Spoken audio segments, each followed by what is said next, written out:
ہر مسلمان کے لیے ان اوقات کا اور اس ٹائم کا جاننا ضروری ہے جس ٹائم میں نماز پڑھنا مکروہ تحریمی ہے، اس لیے کہ بندہ جو نماز پڑھتا ہے اس کی نیت یہ ہوتی ہے کہ میں اپنے رب کو راضی کر لوں، ثواب حاصل کروں۔ اگر مکروہ وقت میں نماز پڑھ لے گا لا علمی کی وجہ سے تو بجائے ثواب کے وہ ایک مکروہ تحریمی کا کام کر بیٹھے گا۔ تو ہر مسلمان کے لیے ضروری ہے کہ وہ ان اوقات کو اپنے ذہن میں فٹ کر لیں اور ان اوقات میں نماز پڑھنے سے اپنے آپ کو بچائیں۔ ٹوٹل 5 اوقات ایسے ہیں جن میں نماز پڑھنے کو منع کیا گیا ہے۔ ان 5 اوقات میں سے 3 اوقات ایسے ہیں، یعنی 3 ٹائمز پورے دن میں ایسے ہیں جن تینوں میں نہ فرض ادا کر سکتے ہیں، نہ نفل نماز ادا کر سکتے ہیں، نہ فرض نماز پڑھ سکتے ہیں، نہ نفل نماز پڑھ سکتے ہیں، اور نہ ہی سجدہ تلاوت کر سکتے ہیں، اور نہ ہی نماز جنازہ ادا کر سکتے ہیں۔ تو 3 ٹائمز ایسے ہیں جن میں نفل بھی منع ہے اور فرض بھی منع ہے، اور 5 میں سے اگر 3 نکالو تو 2 بچیں گے۔ تو 2 ٹائم ایسے ہیں جس ٹائم میں صرف نفل نماز پڑھنا مکروہ ہے، فرض نماز کی آپ قضا کر سکتے ہیں، قضائے عمری کی نماز پڑھ سکتے ہیں۔ تو پہلے ہم ان 3 ٹائموں کی بات کر لیں جن میں فرض بھی منع ہے اور نفل بھی منع ہے۔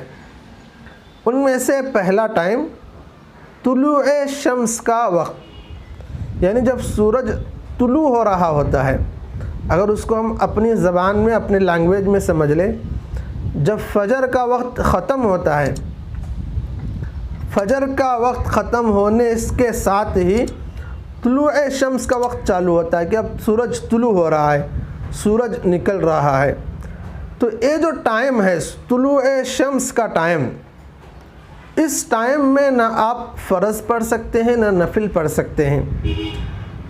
تقریباً 15 اور 20 منٹ تک یہ وقت رہتا ہے، 15 یا 20 منٹ تک یہ وقت رہتا ہے۔ تو طلوع فجر کا وقت ختم ہونے کے ساتھ ہی طلوع شمس کا وقت آتا ہے۔ طلوع شمس کا جب وقت آئے تو 15 یا 20 منٹ ایسے ہوتے ہیں جن میں فرض پڑھنے سے بھی روکا گیا ہے، نفل پڑھنے سے بھی روکا گیا ہے۔ یہ پہلا وقت ہوا جس میں فرض اور نفل دونوں منع ہیں۔ دوسرا وقت استوائے شمس کا وقت ہے۔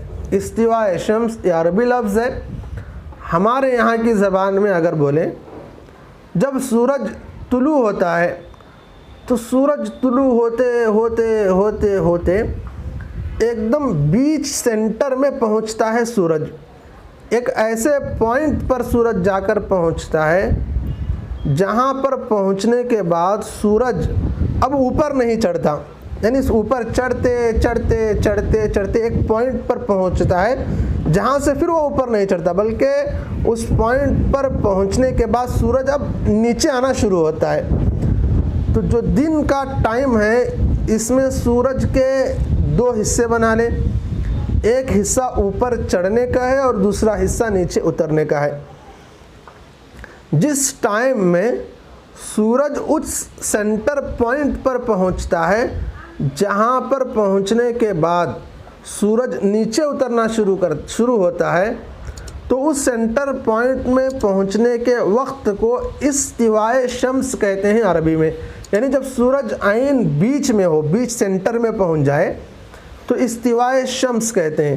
ہمارے یہاں کے لینگویج میں زوال کا وقت کہتے ہیں۔ تو زوال کا جو وقت ہے وہ وقت اگرچہ کہ بہت مختصر ہوتا ہے، بہت شارٹ ہوتا ہے، لیکن علماء نے احتیاطی طور پر یوں بتایا کہ زوال کے وقت سے 5 منٹ پہلے اور زوال کے وقت سے 5 منٹ بعد نمازیں پڑھنا، چاہے وہ فرض ہو چاہے وہ نفل ہو، منع ہے۔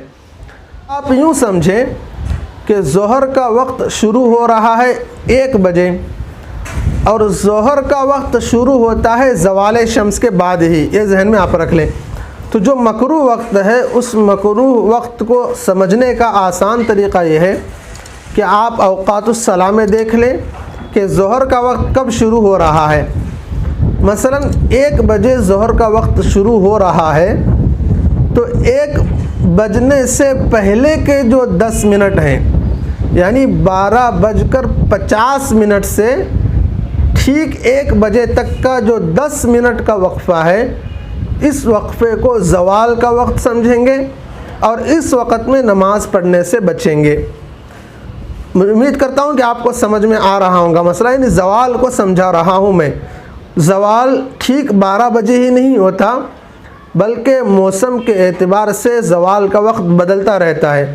اس کو آپ سمجھنے کے لیے میں پھر سے دہراتا ہوں کہ جب ظہر کا وقت شروع ہو رہا ہے اوقات الصلاح کے حساب سے، تو اس وقت سے 10 منٹ پہلے آپ کوئی بھی نماز نہ پڑھیں۔ تو یہ دوسرا وقت تھا، دوسرا ٹائم تھا جس میں فرض بھی منع ہے اور نفل بھی منع ہے۔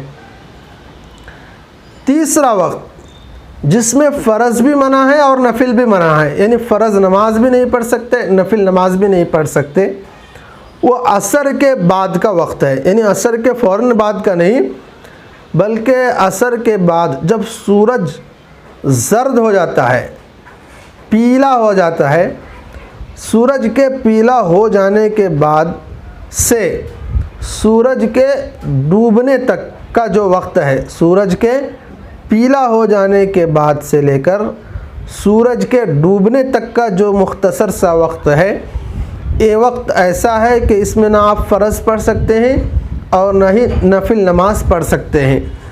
ہاں البتہ اسی دن کی جو عصر کی نماز ہے، اگر آپ ابھی تک نہیں پڑھے ہیں تو سورج کے زرد ہونے کے بعد بھی آپ اسی دن کی عصر کی نماز پڑھ سکتے ہیں۔